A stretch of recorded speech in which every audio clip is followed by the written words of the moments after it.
जय श्री कृष्ण मित्रों, स्वागत है तमारू जयश्रीस किचन में। तो आज हूँ तमारी साथे शेर करीश मसाला भात। तो मसाला भात बनावा माटे अहींया मैं बासमती चोखा लई लीधा छे। तो आ रीतना जे बासमती चोखा आवे छे तेनो उपयोग करवानो छे आपणे। तो आनीथी आपणा मसाला भात एकदम सरस अने टेस्टी बनशे।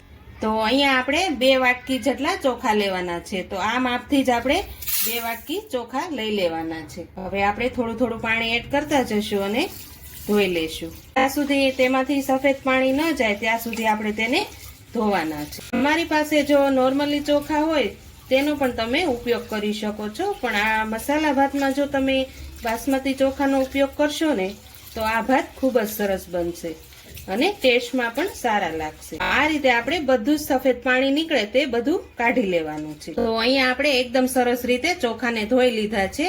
હવે આપણે એને એકદમ સરસ રીતે ચડી જાય ને તે માટે આપણે 15 થી 20 મિનિટ સુધી પલાળી રાખવાના છે, જેથી આપણો દાણો જ્યારે ચડશે ને ત્યારે એકદમ છૂટો છૂટો પડશે। એટલે આપણે 15 થી 20 મિનિટ સુધી પલાળવા દઈશું। તો મસાલા ભાત બનાવવા માટે આપણે અહીંયા બધા જ વેજીટેબલ લઈ લીધા છે। तो वेजिटेबल में आपणे अहींया मैं 1 नंग टमेटू लीधुं छे, 2 मोटी साइजनी डूंगળી कटिंग करीने लीधी छे, अहींया 1 मीडियम साइजनुं केप्सिकम मरचुं लीधुं छे अने अहींया 1 मीडियम साइजनुं गाजर कटिंग करीने लीधुं छे अने अहींया 1 मोटुं साइजनुं बटेकું कटिंग करीने लीधुं छे। अहींया मैं बधानुं ज कटिंग एकदम लांबी स्लाइस में ज राख्युं छे। तो आ रीते तमे कटिंग करशो ने तो भात में फ्लेवर खूब ज सरस आवशे। अने अहींया 1/2 वाटकी जेटला आपणे लीला वटाणा फ्रेश लीधा छे। वटाणा एड करवाथी भात में पण खूब ज सरस फ्लेवर आवशे।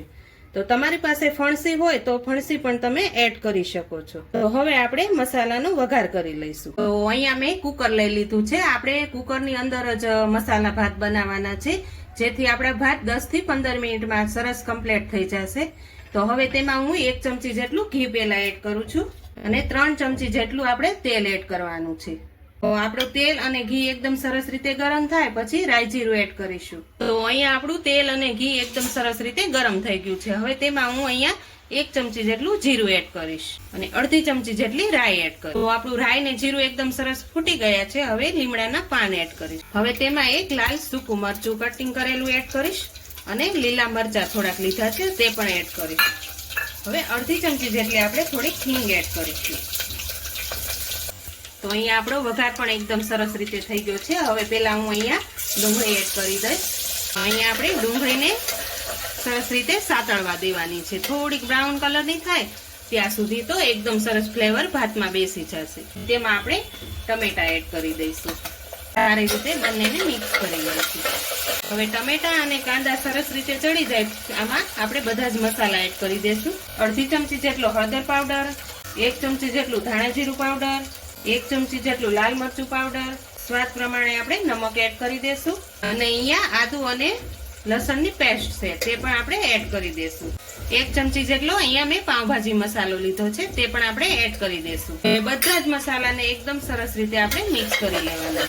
આ રીતે બધા જ મસાલા એડ કરવાથી ટમેટા અને કાંદા એકદમ સરસ રીતે આપણા ચડી જશે। તો અહીંયા આપણા કાંદા અને ટમેટા એકદમ સરસ રીતે ચડી ગયા છે। હવે આપણે બધા જ વેજીટેબલ એડ કરી દઈશું। તો અહીંયા આપણે બટેકા એડ કરીશું, ગાજર એડ કરીશું, કેપ્સિકમ એડ કરીશું, લીલા વટાણા એડ કરીશું। હવે આપણે બધા જ વેજીટેબલને એકદમ સરસ રીતે મિક્સ કરી લેવાના છે। જો આ રીતે તમે કુકરમાં મસાલો ભાત બનાવશો ને તો ખૂબ જ સરસ બનશે અને ઝટપટ બનીને તૈયાર થઈ જશે। આ રીતે આપણે બધા જ મસાલા એકદમ સરસ રીતે મિક્સ કરી લઈશું।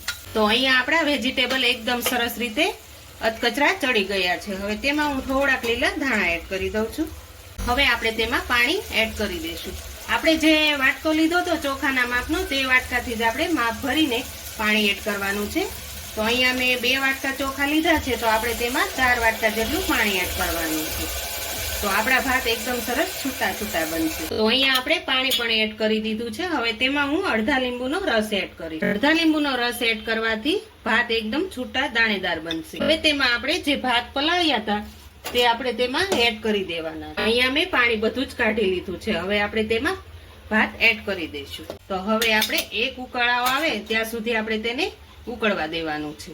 તો અહીંયા આપણે એક ઉકાળો સરસ રીતનો આવી ગયો છે। હવે આપણે ઢાંકણ બંધ કરી દઈશું। હવે આપણે અહીંયા ફક્ત 2 સીટી કરવાની છે તો અહીંયા આપણી 2 વિસલ થઈ ગઈ છે. હવે આપણે ચેક કરી લઈશું.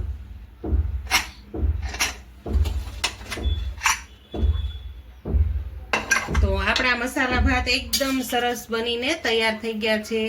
તમે જોઈ શકો છો એકદમ સરસ છૂટો છૂટો દાણો બન્યો છે. તમને હું નજીકથી બતાવું.